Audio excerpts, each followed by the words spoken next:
Well, good morning, or actually it's afternoon now. I am Lorraine Brock, owner of Get Organized. I'm a professional organizer, family coach, and speaker. And each week on Tuesday, I bring you tips about getting your home, life, and business organized. Well, thanks for joining me. Today is Tuesday, and we call this Tip Tuesday because I give tons of tips. This week we have none other but about getting rid of the clutter. We've talked about that in the past, and now we're going to talk about how to get some money from that clutter. Now, you may say, I don't want to get money. I don't want the headache of it. I just want to give it away. Well, we're going to look at the effort given versus the price gained. So keep in mind that this is something that may convince you not to sell, or it may convince you to sell. You just going to have to make your mind up when it's all over. So this week we're going to talk about the types of clutter from the standpoint of you staying in your home. So the two things we're not talking about. We're not talking about garage sales this week, and we're not talking about estate sales this week. That will be next week, so make sure you tune in. Can't get all of it in 1 week. So if you're staying in your home and you're just ready to declutter and you're thinking about, hey, I love, and I'm just going to pick up something here right in front of me, I love this. I could use it, but I don't use it very often. I can probably get some money. I paid good money for this. It's name brand. I've only had it a few years or a few months, and you just want to get money from it. This is the type of clutter we're going to be talking about today, not the kind of clutter where you're getting rid of it. You're leaving your home and you are just like you got to evacuate. We're talking about just going through closets and finding things you no longer want, no longer use, and we're going to talk about that. One of the things that I have been doing recently, and I probably have mentioned this on one of the Tip Tuesdays, is my husband is an IT expert and guru. I am so proud of him. He can do anything in the IT realm. With that said, he also collects things. He likes to have the latest and greatest, and he always upgrades. Hardly anything that he ever owns actually goes bad. It actually is really good when he's getting rid of it. I have been working with him and incentivizing him that, hey, I can get some money from your stuff, meaning I will sell it for you and give the money to you if you will just give me a description and pull it out, and then I can actually list it and get it sold. I believe we've been doing this for probably about 2 to 3 months now, and he's probably pocketed, I want to say close to $500, and that is not even the beginning of his pile of electronic clutter. That is motivating him, but I'm still having to say, poke, give me something else to sell. So he's seeing the benefit of this. Now, the question in my mind is, would this ever get done? Would he ever do this if it wasn't for me? Probably not. We would end up giving it away, donating it. We might get lucky enough to have some kind of community sale and he put it in that, but again, whole different story. This is something that we're doing. We are looking at getting money for our clutter or we're going to donate it for free. And I want us today to look at the effort that's involved in getting money from your clutter. Now, when I say clutter, it doesn't have to be broken, cracked, non-functional items. I'm talking about items that somebody else could get benefit from. There's still life in the product, life in that particular item. I'm talking about good stuff that you can get money from. So we're going to talk about what to do that. And how many tips do I have today? I have 6 tips today for you guys on this, and probably could expand even more.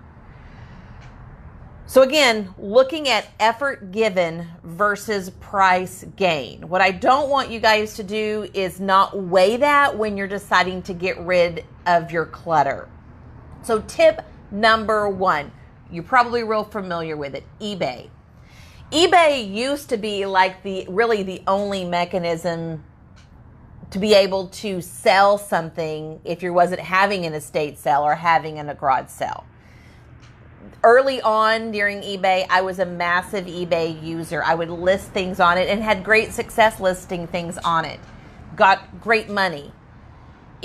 Since that time, there has been other avenues that's approached. So eBay, I would say the benefit of eBay is you're going to get worldwide exposure on your item.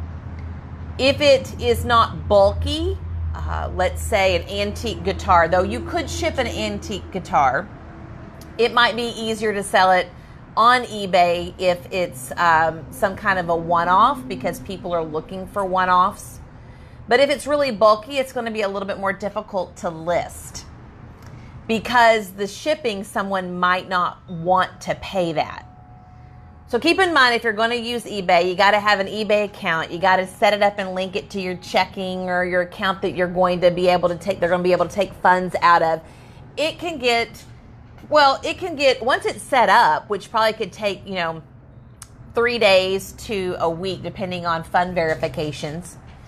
It is a great way to sell things. There is definitely fees involved in doing so. Depending on if you want a bold title or you want extra wording or more photos, you can obviously add on to what the cost of it is to post it on eBay. I think eBay is a great option, but you got to be somewhat techie to use it, and you definitely have to keep up with the communications on that. No one's going to do it for you unless you've tagged them to do so. So eBay is one way, but if you don't use eBay and you really don't want to be on the computer trying to manage this, now of course there's an app that you can manage it, but it still requires you to manage it. One thing also is with eBay, you got to really ship things out to people. One of the best ways to use eBay if you're going to be shipping things is to go to the post office or go online to the post office, the United States Postal Service site. And they do provide free boxes as long as you're using their priority shipping. So all the boxes they have, and they're various sizes from really small and even soft envelopes, all the way to bigger sizes, flat rate. You can take these, whatever you're selling, and mail them to someone using that flat rate shipping or just a priority mail. It's a great time saver. You don't have to pay for boxes. And the great thing is you can even set up an account online with a post office that you can actually put your package like on top of your mailbox if you live in a home. And the post office man, woman, whatever, will come by and pick that up on their normal route while you're getting your mail at the same time. So you don't have to make any extra trips to the post office majority of the time. So that it does make it convenient. Supplies are very limited that you would have to be out of pocket. And you can do, if you get set up online, you can do the postage online, weigh it, have a scale, and just mail it from your home versus having to go to the post office. So I think that's worthy of noting that if you're going to get into eBay. So eBay is one of them. Consignments is tip number 2. Consignment. So there's all different types of consignment stores. There's ones that just take furniture. There's ones that just take clothing. There's ones that just take kids products or preteen. You have to find the one in your area that you want to drop your items off at. Keep in mind with clothing, consignment stores normally only want clothing that's no more than 2 years old, and they're really aiming at more the brand and the quality of the brand. Keep that in mind. It's not going to be just any type of clothing. Also, consignment stores with furniture, you're going to have to take a picture of the items that you want to list at that consignment store. They have to approve what you're wanting to sell. So don't just walk in and say, take my item. They want to see it first. Now, if it's small enough you want to walk it in, no problem. But if you're talking about a dining room set or some kind of piece of furniture, you're going to need to take a picture and save yourself time and email it to them. Consignment stores normally run on a 90-day, like a turn timetable. What they do is when you bring your stuff to them, they have about 90 days to sell that. and they have the liberty of marking down that item that you have there for consignment to get it to sell by the end of that 90 days. Normally they'll mark it down every 30 days. They're working in your best interest. So don't think that they're not, because the more money they make from the sale of the product, obviously the more money you're going to make. So they're always trying to get top dollar. Consignment stores will normally take around 50% of it. But the catch with consignment stores is getting the item there. So let's say it's a big piece of furniture. You're going to have to pay a mover, pay a hauler, or do it yourself to get that piece actually to the consignment store. So just think of that right off the top of the bat. Then let's say it doesn't sell in 3 months, 90 days. Are you going to go back and have a mover go and get that heavy item and bring it back to you? Just think of the money that you're paying. Remember, the whole premise of this Tip Tuesday is look at the effort given versus the price gain for the items you want to sell. So you're looking at potentially a garage sale value that you could get for that particular piece of furniture. Because there is a massive influx of people downsizing, the baby boomers have not all downsized, but it's coming and they've already started. You have a huge generation that is getting rid of items. In addition to that, there is a style that they had that's just influxing on the market, and it's like brown is down. Brown furniture is not going to be as easy to sell, or you're not going to get the money for it. So often people go, well, that cost me a lot of money, and it's 30 years old. It's a classic or an antique. Doesn't mean because it's old, you're going to get money for it. Just because it's in great condition doesn't mean you're going to get top dollar for it. The styles have changed. A lot of people do not want the brown wood furniture. They don't want that antique. Even antiquing is down. If you look across the board, these things are not going to be priced as high, and people are not going to want them. So you're not going to get as much money for them. So consignment stores, 50% they normally take. You got to get it there. You got to pick it up if it doesn't sell. If it doesn't sell and you don't pick it up, they often just donate it someplace. And we're going to get into donations in a little bit. So consignments is really a hit and miss. There is a lot of things they will take, and there's some things they won't take. But do you want to do all the effort versus the price you're going to get from it? So keep that in mind. So tip number 3, on-site, online apps that sell your product where you list. Which this is really the most popular thing that's going on now is people are using these apps that you can go and sell your items. And this is exactly how I'm selling my husband's stuff. All his IT clutter is what I call it. We're actually using a particular app to sell his stuff. Now, could I do it on multiple platforms? Absolutely. I could do it on multiple apps and probably sell it quicker and get a wider audience. No doubt.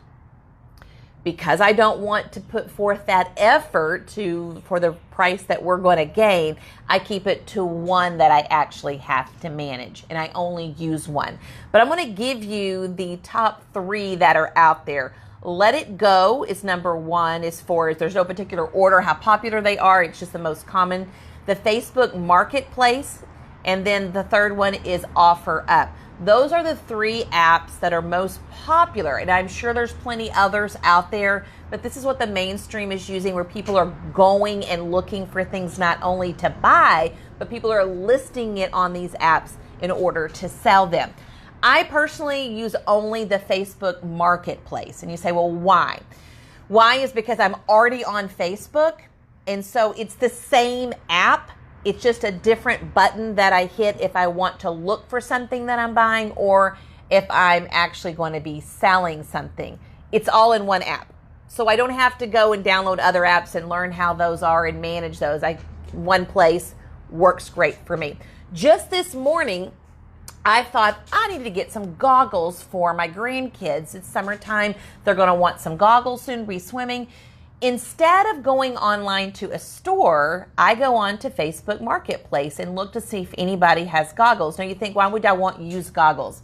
I'm looking for new goggles.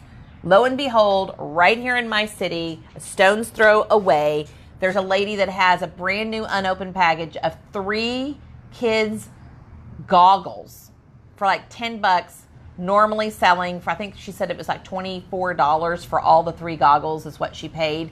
And I can even verify that online if I wanted to. It's a deal. I just got to go pick it up. Great not only for selling, but also for buying, which I do that sometimes as well. So why do I like Facebook Marketplace outside of it just being the only app that I have to manage? It's easy. All of these are pretty fairly easy. I would imagine they're probably function all the same way. One of the things that's different about this is, yeah, every once in a while you'll have people say, hey, can you mail this to me? I think I've mailed one item in the course of probably the year that I've been doing this, and that was my preference.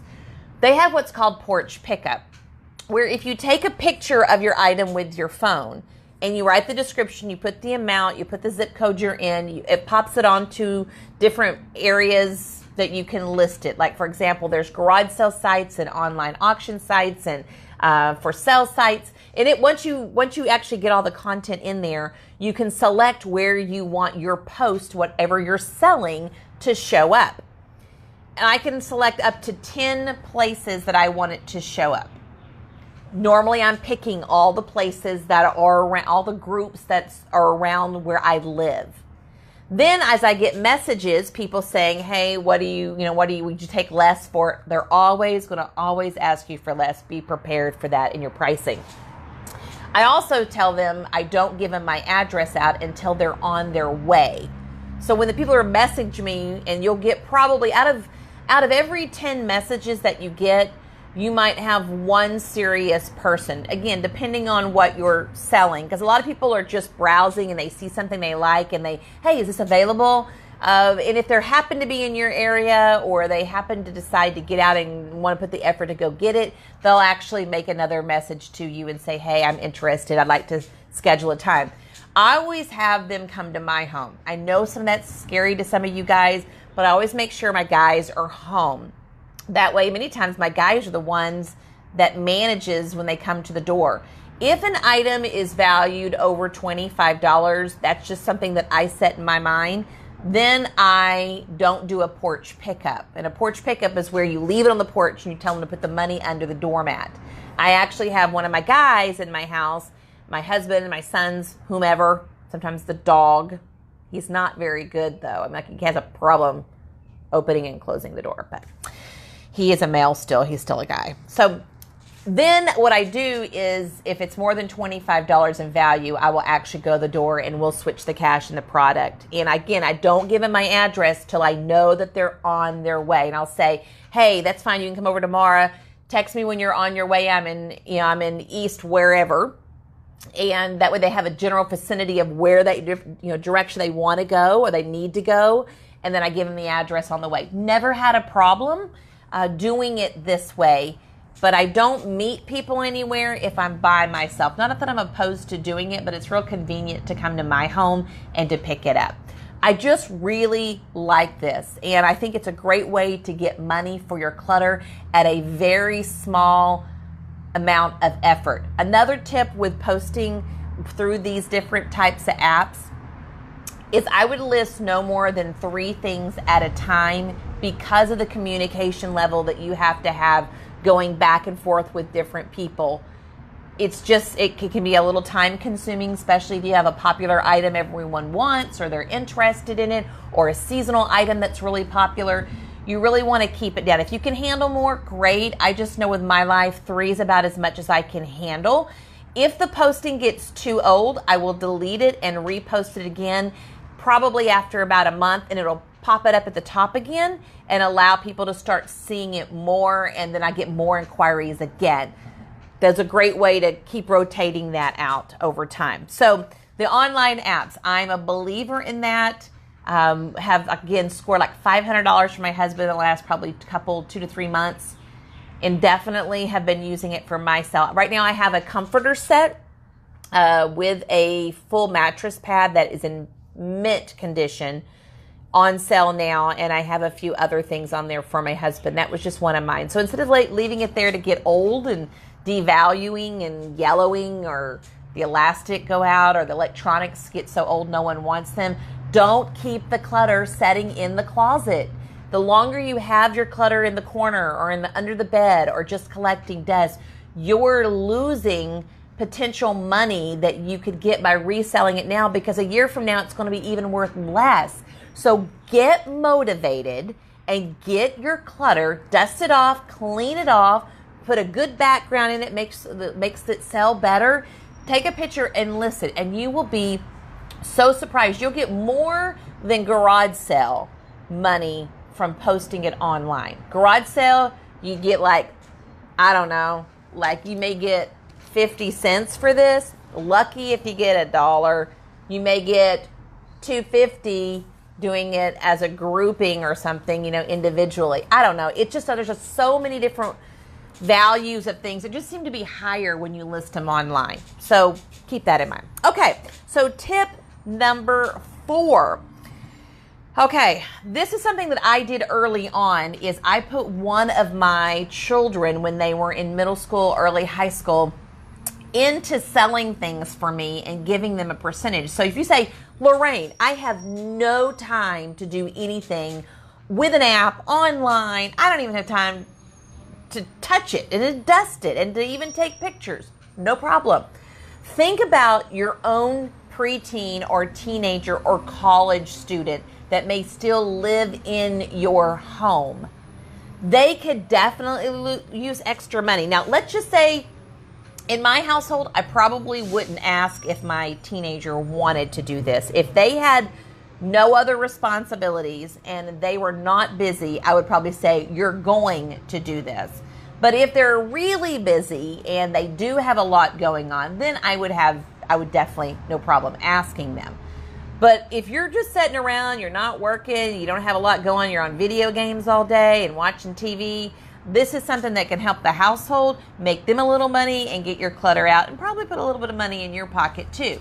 So teenagers, college students, don't forget the grandkids. For you guys that are watching that are older, if your grandkids live anywhere nearby, this would be a great place to get them, or a great reason to get them to come to your house, take some pictures, manage it, sell it, and then orchestrate it being picked up however you guys want to do that. I would suggest they come to the house for older seniors and have the pickups there. But again, the senior could just put it on their front porch and grab the money. And really, if someone takes it and doesn't pay, seriously, it was in the corner collecting dust. I'm not advocating for that, but I'm just saying, really seriously, you wasn't doing anything to begin with it anyway. So the risk is really, really low. Last tip on trying to get someone else to help you is, if you go to church, contact your youth director at your church or your youth minister and see if they could recommend a responsible teen that might be the perfect match for you. Maybe you bring things to them at church and they take pictures, or you hand it off to them, or maybe they live in your neighborhood. There's different ways that you can manage it, but I would get a recommendation, so someone that you know is responsible and sees it through, that they could be raising money for a mission trip. They could be wanting their own personal spending money. I think it's a win-win for everybody when you find the right person. And even check with your neighbors. If you know your neighbors and they have, preteen kids, college students, they might be interested in selling some of your items, even if it's just a one-time thing versus an ongoing thing. Just be willing to pay them a commission, which would probably, in all fairness, I'm just thinking, if you're selling something, I would say at least 30%, maybe 40% to them of what they're actually selling for you, and that would be for them to manage the actual item that they're doing. And they have to have, if they're going to do some of these, they got to have, or all of these, they got to have access to a computer, number one. Their parents are going to have to let them get on. So if they're preteen, please obviously make sure that's okay with the parents. But great avenue to check down and to see if it's going to work for you to getting some help for selling that clutter online. Okay, tip number 5, donate. We talked about that a little bit. The effort given versus the price gained. Sometimes it's just best to say, you know what, I paid good money for this stuff and it's been good to our family, it served me well, but it's time to just donate it. The reason why is because there's so much time involved in different ways of selling it, and there's people that will come to your house to buy something that won't show up and that will inconvenience you. So it's just best sometimes to say, you know what, the amount of money I get out of this is not worth my effort. I have other things I need to be done, other things I need to be organizing. It could be anything, pantry, bills, whatever. So don't be caught up on having to get money for it, because sometimes it's worth to donate it for free, just for free. It costs nothing. You can donate a lot of stuff, but there are limits to what some organizations will take. Remember I told you brown is down. So there's an influx of a lot of brown furniture, and sometimes these consignment places as well as the donation places will not want to pick up something because of that. You leave it out for them, or they'll come in your house and get it, and you can talk to them at that point. TVs. Big tube TVs or even small tube TVs. Nobody will take them anymore. You're going to have to take it to the junkyard or to the recycle place. It definitely will not be taken. They don't want those anymore. In fact, they don't even want any TVs that's more than 2 years old, because the technology is changing so much. Things like, for example, you may be cleaning out your garage and say, I want to donate something that really would not be something that the Salvation Army or Goodwill would take, but it would be something that would potentially go to like Habitat for Humanity. More hardware type stuff. Furniture does not go to Goodwill. They don't do furniture. So you have to know which ones do what. But there's a list. If you go online to like Salvation Army or Goodwill, you'll be able to see a list of things that they will not take. The list is pretty wide open to what you can donate. So you're not going to be really like crippled of their few items, but you'll have a few items most likely that they will not take. Normal household items they will be glad to have and be able to use for someone. Okay, so tip number 6, and this is my last tip, is be careful for all the little extra places that you want to take and drop off your items. Yeah, and I love our clients. Our clients that we organize their homes, we love them. Not only do they provide jobs for us, but we love working with them. They're very excited of what we can do. We love just transforming their homes and their rooms. I mean, it's just amazing to see the faces and expressions that they have when they see the voila, that wow factor. However, one of the things that we have seen a lot with our clients that have a really hard time getting rid of stuff, things that are a little bit more like you're going to have to take it out of my hands type thing, is that some of them, they want that feeling, which there's nothing wrong with this. They want this feeling, if they're going to get rid of it, they would rather bless somebody else with it than just donate it. It makes them feel like it's worthy of donating, worthy of getting rid of, if they can find an owner or someone that would be so happy to take that individual item or that category of items, which in itself doesn't sound bad at all. The problem comes in is when you're decluttering and you're looking at donating things, the issue comes in is you take your places to so many different places, it becomes its own job just trying to get all these one-offs to the organization or to the drop-off spot it needed it. And let me give you some examples. Extra lotions and shampoos. We have different clients that will want to take them to different shelters. And it's great. There's nothing wrong with it. However, when your main goal is to get organized and you add on all these other things you've got to do to get organized, it often slows down the process or demotivates you because you're adding more and more and more things on your to-do list. Can our organizers do it, you ask? Yes. Obviously, we're going to charge you for our time and mileage, but we can definitely do that. Again, look at the effort given versus the price gain. Big difference. So another thing is taking magazines to the library or bags of unused cement to Habitat for Humanity. Those are all great things, but you can do this in so many individual charities and so many individual organizations and stores that you absolutely you lose sight of what you were trying to get decluttered and organized, and now you're concentrating on taking these little pile of magazines over here and the cement bags over here, and you're never really actually getting organized. So just keep that in mind. Nothing's wrong with this. If you want to do it, it's fine. Just realize you do add on a lot more work onto yourself when you're trying to do a lot just to get organized. My suggestion would be get organized, donate as much as you can if you're in this situation where you just, the magazines, that kind of stuff.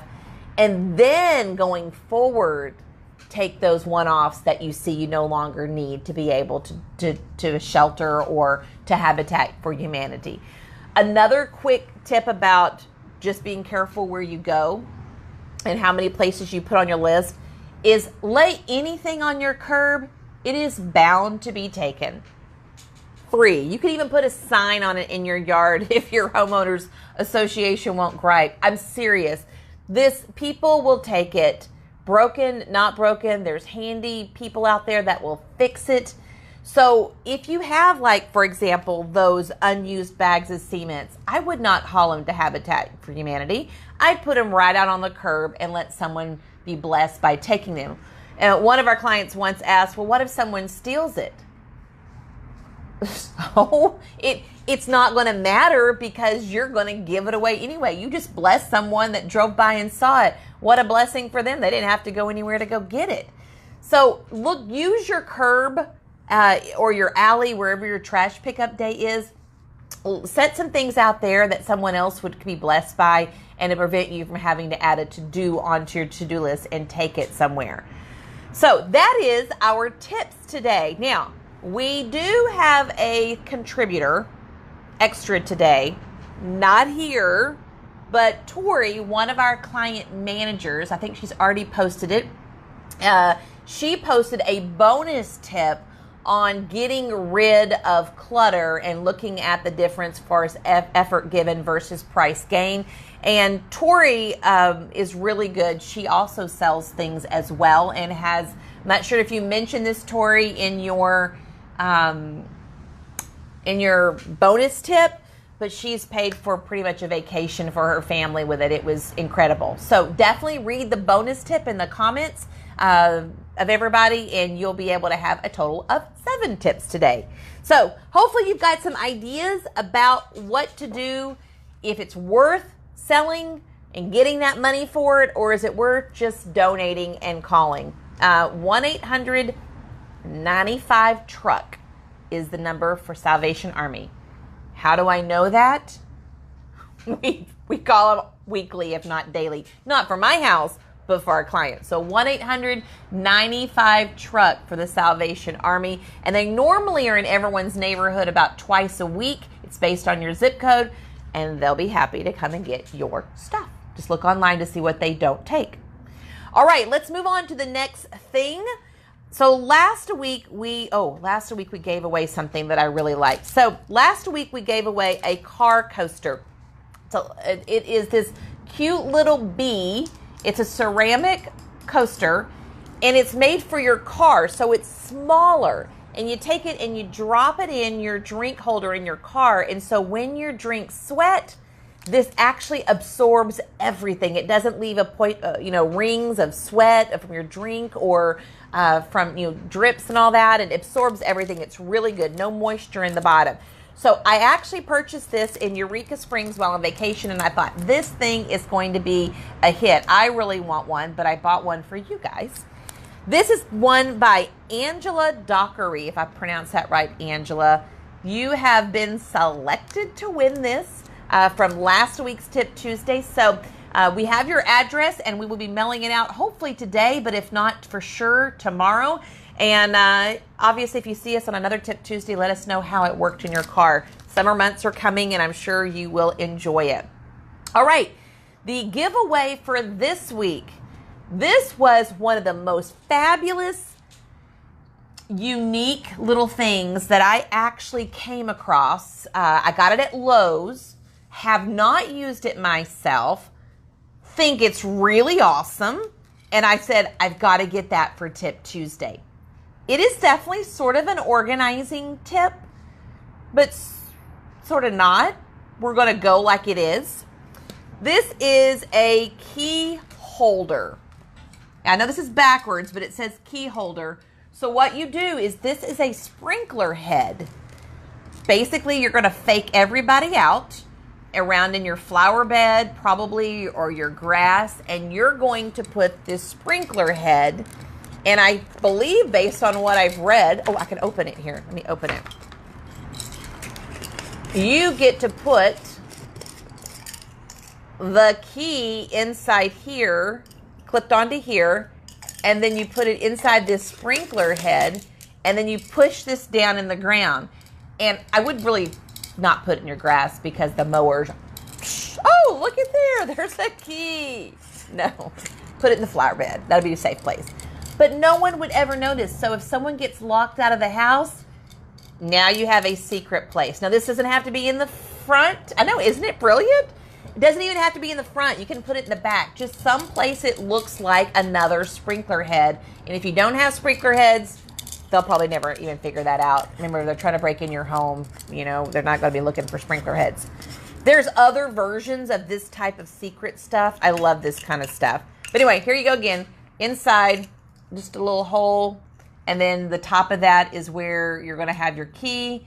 And you'll put it in your flower bed. So, how do you win this? Well, here's how you win. I want to know your tips on getting rid of your clutter outside of anything that we mentioned today. So if you have another app that you like, if you have another way that you get rid of your stuff, whether that's donating, whether that is getting money for it, whether you have an idea of how to get somebody else to help you sell things, I'm all for it.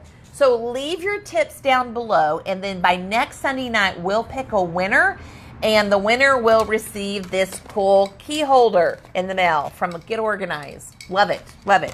Okay, so our Tip Tuesday tool of the week right back here. I have a great tip today. I want to show you guys. There's actually a couple things in here, so I'm going to actually set it over here in another chair. So the first thing in here is the men's clear shoebox. Now, I believe we've talked about the women's shoebox before on here, but if not, these shoe boxes, you get them from the Container Store. They come in boxes of 10 as well as you can buy them individually. If you do get the boxes of 10, it is a little bit cheaper. Go for it because I'm sure you can use them somewhere. I use these for my larger shoes, meaning like more the heel is larger. I wear size 11 shoe. I know you'd think I'd be like 6 foot tall. 11 shoes. So I also have to think that sometimes the women's shoe boxes are a little bit small depending on the shoe, and I have to use some men. So this is one thing that we're going to use today, and I'm going to take that lid off and put this right here. The other thing in here are 2 of these. These are shoe space savers that you can get at Container Store as well. I don't really know the name. It's Like It, L-I-K-E-I-T. That's a series of products. But you will look on the Container Store's website for shoe space savers. That will pull it up. It actually has 2 in a package. And they have these little plastic flimsy things here that go on this right here. It just fits right down in that little slot, and it prevents the shoe from moving out. It's actually made of something like a little plastic, sort of like tongs, but it's not. So what they do is, and I've got a couple pairs of shoes here to show you, and I don't wear flats too often, so my examples are not going to be exactly what you would probably use this for, but here's one of them. So here is just a pair of flip-flops here. So you can put the flip-flop here, the nose of the shoe there, And then you'll put the other shoe the opposite direction, like that. Okay? Now, instead of stacking your shoes on a shelf like in a garage, not garage, but in a closet, you would actually have the shoes like side by side like this, and then another pair and another pair. Well, this is a space saver because what it actually does is take the shoes and makes them go vertical versus horizontal. If the shoe is flat enough, it can actually go in to the actual men's shoebox, just like that. Plus, you have another room right over here. Here's another one. You can do the same thing. You can put, this is my flattest shoes that I had. So these are just like, these are Keds, I think. You could do something like this, and they don't have to be in a container. So don't get caught up with them just being in a container. I just wanted to show you, you could put 2 pairs of shoes in the men's shoe boxes using these. Isn't that just cool? Now, if you wanted to put the lid on it, you could. In this case, I'm not going to do that right now. I'm just showing you sort of how this looks.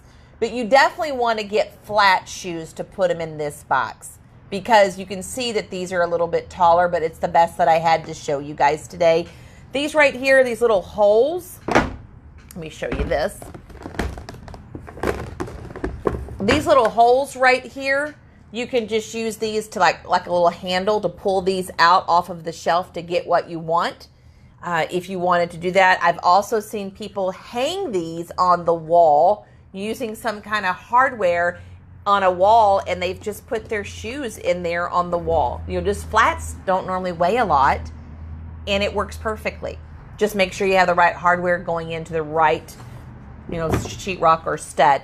Great. I don't really remember how much these were, but they were like almost a 5-star rating, like in just a few little points, like almost like 4.8.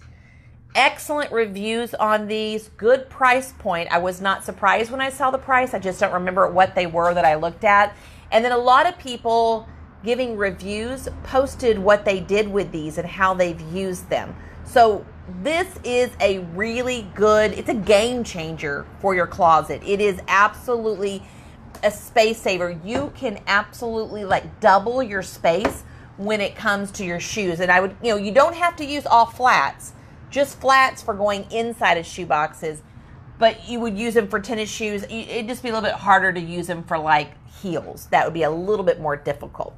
So like those, and you can get those both the shoe box and the shoe space savers at Container Store. All right, so let's move on to next week's Tip Tuesday. So we talked about how to, or sort of ways to get money for your clutter, or you can donate it depending on how much effort and price you're going to get for it.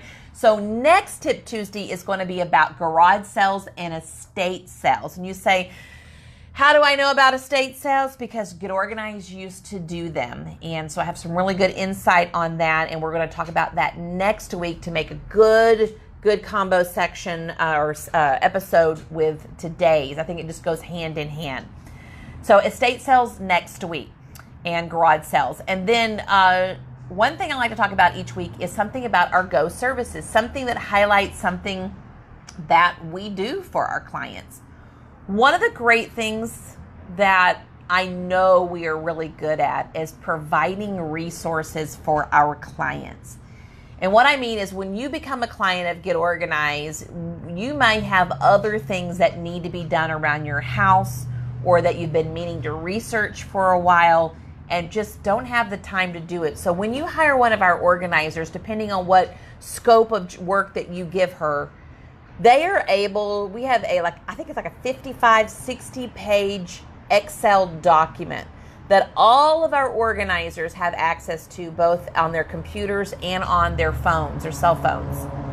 They can pull up resources, they can search them, they can look at them for alphabetically, and they can find a resource that you might need to help you get something done in your home. Whether it's a handyman, whether it's baby-proofing your home, whether it's shipping your car from one state to the next with a car transport company, whether it's ordering boxes, whether it's the best meal planning apps out there.